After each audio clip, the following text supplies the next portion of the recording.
மூன்றாம் அதிகாரம் 14ஆம் வசனம் முதல்.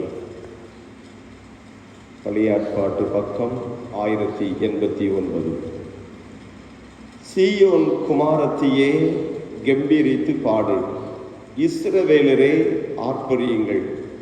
எருசலேம் குமாரத்தியே நீ முழு இருதயத்தோடும் மகிழ்ந்து களிகூறு. கர்த்தர் உன் ஆக்கினைகளை அகற்றி உன் சத்துருக்களை விலக்கினார்.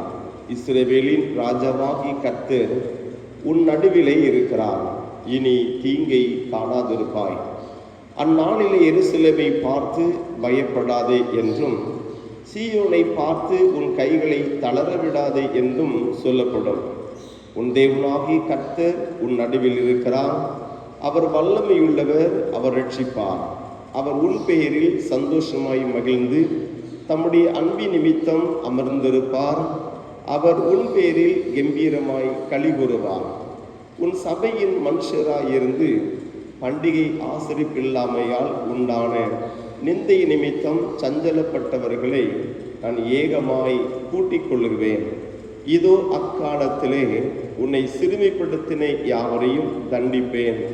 நொண்டியானவனை ரட்சித்து தள்ளுண்டவனை சேர்த்து கொள்ளுவேன். அவர்கள் வெட்கம் அனுபவித்த சகல தேசங்களிலும் அவர்களுக்கு புகழ்ச்சியும் கீர்த்தியும் உண்டாகச் செய்வேன். அக்காலத்திலே உங்களை கூட்டிக் கொண்டு வருவேன். அக்காலத்திலே உங்களை சேர்த்து கொள்ளுவேன். உங்கள் கண்காண நான் உங்கள் சிறையிருப்பை திருப்பும்போது பூமியில் உள்ள சகல ஜனங்களுக்குள்ளும் நான் உங்களை கீர்த்தியும் புகழ்ச்சியுமாக வைப்பேன் என்று கர்த்தர் சொல்கிறார். கிறிஸ்துவுக்குள் அன்பானவர்களே, இந்த புதிய நாளிலே தேவ சமூகத்தில் வந்திருக்கிற உங்களை கர்த்தர் அபரிதமாய் ஆசீர்வதிப்பாராக, உங்களை பலப்படுத்துவாராக. வாசிக்கப்பட்ட இந்த திருமறை பகுதியினுடைய சூழல்களை நாம் கவனிக்கும் பொழுது, இஸ்ரவேல் ஜனங்கள் சிறையிருப்பிலிருந்து சிறையிருப்பிற்கான ஒரு முடிவு வருகிறதை நாம் இந்த பகுதியிலே பார்க்க முடியும். சிறையிருப்பின் காலங்களிலே அவர்கள் எருசலேம் தேவாலயத்தை விட்டு எங்கோ பாபிலோன் தேசத்திலே சிறையிருப்புக்கு அழைக்கப்பட்டார்கள். அப்படிப்பட்ட நிலைகளிலே பல கொடுமைகளை அவர்கள் அங்கே சந்தித்தார்கள். அவர்கள் ஆண்டவர் கொடுத்த அந்த கானான் தேசம், அந்த செழிப்பான ஒரு தேசத்தை இழந்து போனார்கள். அவர்கள் அத்தனையும் அந்நியருடைய வசமாக மாறினது. ஆனால் இவர்கள் எல்லாரும் சிதறடிக்கப்பட்ட நிலையிலே சிறையிருப்புக்குள்ளாக செல்லப்பட்டிருந்த காலகட்டங்களிலே இவர்களுக்கு பல வருடங்களாகவே எண்ணங்கள் எப்படியாகினும் எருசலேமுக்கு நாங்கள் செல்ல வேண்டும் என்று, எருசலேமுக்கு சென்று கர்த்தரை வழிபட வேண்டும் என்று அவர்களுக்குள்ளாக இருந்த வாஞ்சை விருப்பம் இருந்தது. என்றைக்கு எங்களுக்கு ஒரு விடுதலையின் வாழ்வு கிடைக்கும் என்று எதிர்பார்த்தார்கள். எதிர்பார்த்து அவர்கள் வாழ்க்கையிலே சோர்ந்து போன நிலையிலே தான் ஆண்டவர் இந்த செப்பனியா தீர்க்கதரிசி மூலமாக ஆண்டவர் கற்றுக் கொடுக்கிற காரியம், இதோ உன் சத்துருக்களை, உன் ஆக்கினைகளை அகற்றினார், உன் சத்துருக்களை விலக்கினார். இஸ்ரவேலின் ராஜாவாகி கர்த்தர் உன் நடுவில் இருக்கிறார். இனி தீங்கை காணாதிருப்பா என்று ஆண்டவர் இந்த 15ஆம் செப்பனியா 3:15 சொல்லுகிறார். ஆகவே ஆண்டவருடைய விதமான ஒரு ஆசீர்வாதம் மறுபடியுமாக கர்த்தர் அவர்கள் நடுவிலே உலாவுகிற கர்த்தராக இருக்கிறார் என்பதை பார்க்க முடிகிறது. தீமைக்கு தங்களை ஒப்பு கொடுத்த காலகட்டங்களிலே, பாவத்திற்கு தங்களை ஒப்பு கொடுத்த பொழுது, கர்த்தருக்கு முதுகை காண்பித்த பொழுது, சிறுமையானவர்களை எண்ணி பார்க்காத பொழுது, தங்கள் வாழ்க்கையிலே ஆண்டவரை விட்டு வழி விலகின பொழுது கர்த்தரும் அவர்கள் நடுவில் இருந்து அவர் கடந்து சென்று விட்டார். ஆனால் இப்பொழுது செப்பனியா சொல்கிறார், உன் நடுவில் இருக்கிறார், உன் நடுவில் இருக்கிறார் என்று மறுபடியும் சொல்லி அவர்களை பலப்படுத்துகிறதை பார்க்கிறோம். ஆகவே ஆக்கினைகள் அகற்றப்படும், சத்துருக்களுடைய எல்லா நிலைகளையும் விலக்கிக் கொள்ளுகிற ஆண்டவர் அங்கே உலாவுகராக இருக்கிறார். அன்புக்குரிய தேவனுடைய பிள்ளைகளே, அது நிமித்தமாக ஆண்டவர் என்ன செய்கிறார்?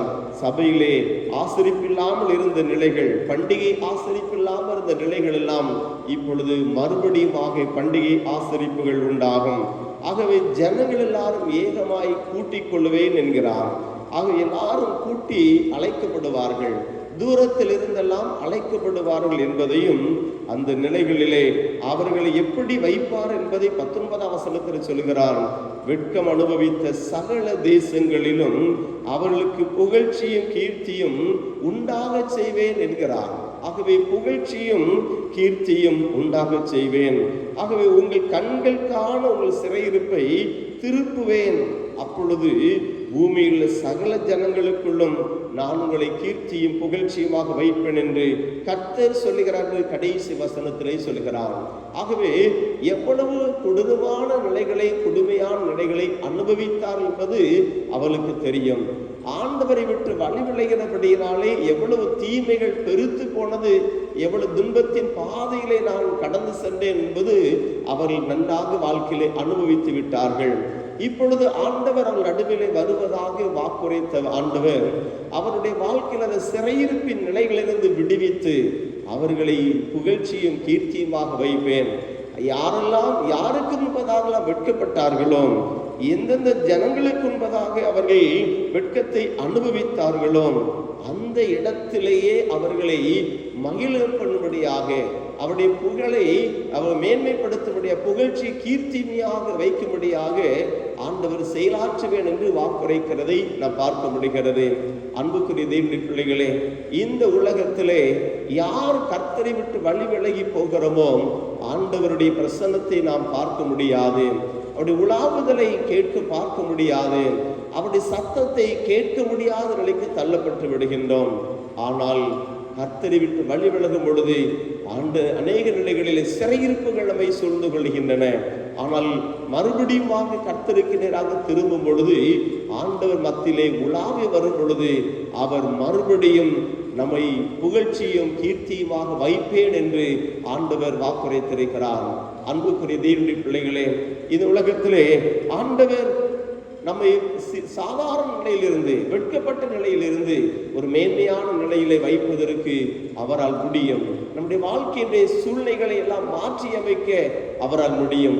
நம்முடைய சிறையிருப்புகள் எப்படிப்பட்ட சிறையிருப்புகளாக இருந்தாலும் அந்த சிறையிருப்புகளை அகற்றி போடுவதற்கு, அதை மாற்றுவதற்கு அவரால் முடியும். இந்த புதிய நாளிலே ஆண்டவருடைய சமூகத்திலே நம்மை ஒப்பு கொடுப்போம். ஆண்டவரே, நீர் எங்கள் நடுவிலே உலாவுவீராக.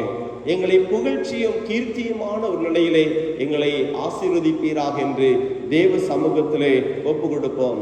இப்படி ஆண்டவர் மகிமையான காரியங்களை செய்யும் பொழுது சீயோன் குமாரத்தி கம்பீரித்து பாடலாம். அன்பான தேவனுடைய பிள்ளைகளே, இந்த புதிய நாளிலே ஆண்டவருடைய சமூகத்தில் அர்ப்பணிப்போம்.